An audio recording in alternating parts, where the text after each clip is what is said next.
everyone, welcome to day 16 of my 30-day tidying challenge, a challenge that I created 2 years ago based on Marie Kondo's The Life-Changing Magic of Tidying Up. I've been reposting these videos to my main channel along with a little update, and today's update is going to come at the end of this video, so let's go ahead and jump into the footage from a couple of years back. Tidying sewing supplies and tools. In terms of sewing supplies, I still have quite a bit in my collection, including a sewing machine, and patterns and multiple needles and thread. Now that I have a bit more time, I'm wondering if I will invest the time into sewing.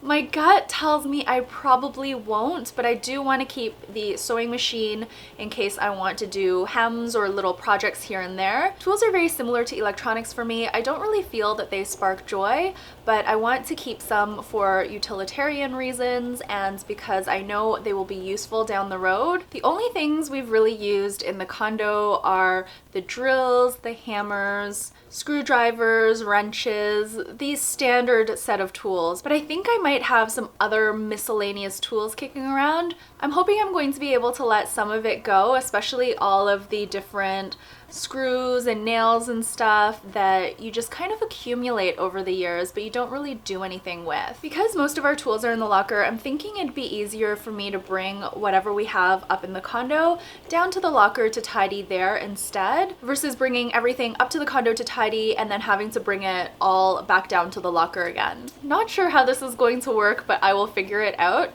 I think what I'll do is gather everything in the condo into one central location. I'll split out the tools and the sewing supplies since these are two distinct categories in my mind. I will tidy all of my sewing supplies here in the condo before moving on to tools. Depending on how many tools I dig up in the condo, I may or may not bring them downstairs. I will see how it goes and play it by ear. Tidying of the sewing supplies went pretty smoothly. I didn't have as much as I thought I did.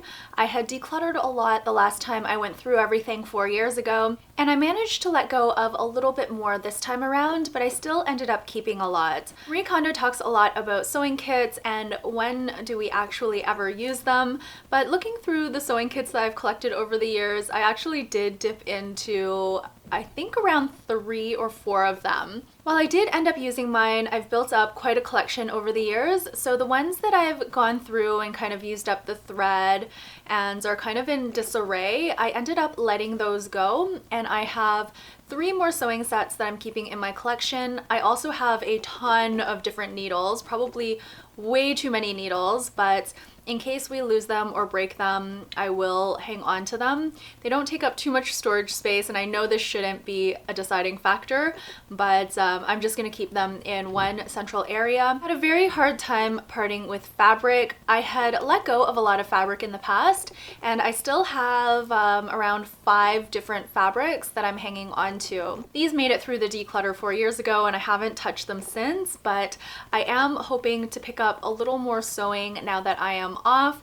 I find I'm still struggling a lot with spark joy. I am able to let a little bit go, but some things that I have an affinity towards, in particular arts and crafts, I'm finding it really tough to let go. It's like stationery all over again with sewing supplies, and I know when I get to hobby supplies, which I still have a few jewelry making supplies and things of that nature, it's going to be tough. I've had a lot of hobbies and a lot of interests in the past, which is why I've built up a collection of so many different subsets of categories, but these things have really fueled my passion and my creativity, and I want to revisit them now that I'm off.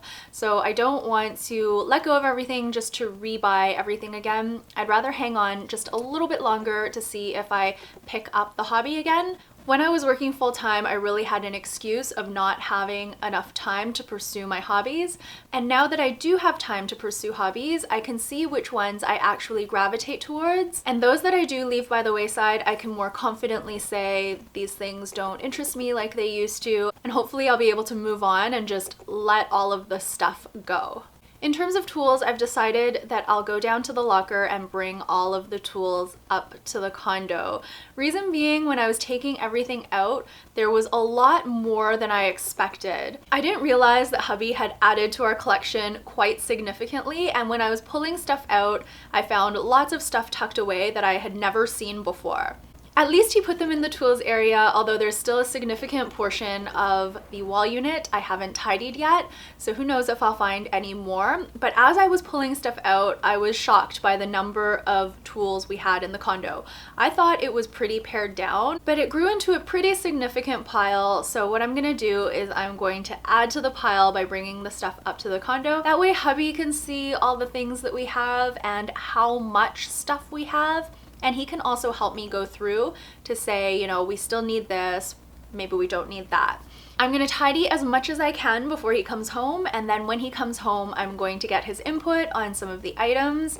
And once we go through, I will show you a clip of all of the tools that we decided to let go of. This isn't really my forte anymore, even though I had collected a lot of tools in the past. When hubby and I got together though, he kind of took over in the electronics realm and also in the tools realm, and I don't really know what everything is anymore. That is it for the footage from day 16 of my 30-day tidying challenge. A little update as promised. With sewing supplies, I have used some of the supplies, but not to any great extent. I haven't made any clothing or hemmed anything really, so I haven't used the sewing machine, but I have used my needle and thread for little mending projects here and there. I am still going to keep the sewing machine though, because I have in the back of my mind that I will do some sewing projects down the road, and it's really handy to have when I need it, of course. I haven't touched the fabrics that I've kept, but I have finished knitting the pink scarf that you see in the footage of this video, so I'm super happy about that. In terms of tools, which was the other major category that I tidied on the same day, that is more hubby's realm now, so I don't really get involved with the tools and such. I've let go of a lot of the tools that I gathered from when I was on my own and I needed such things for little fix-it jobs around the home. But since hubby and I got together, he's really taken over the tools category, as I mentioned in this video, so I don't really have a good pulse on what's going on in that area, and I'm actually totally okay with that. We store our tools in the locker, and in terms of sewing supplies, I store those in one area of the condo. It's kind of like my craft area of all my miscellaneous artistic hobbies that I've tried in the past, and that's worked out really well because if I need something, I know exactly where to find it. That is going to be it for day 16 of my 30-day tidying challenge. Tomorrow on day 17, we are going right into hobby supplies and craft supplies, which is a great lead-in from today. Thank you all so much for watching this video. I'll be back tomorrow with the next in the series. Until then, please take care and bye for now.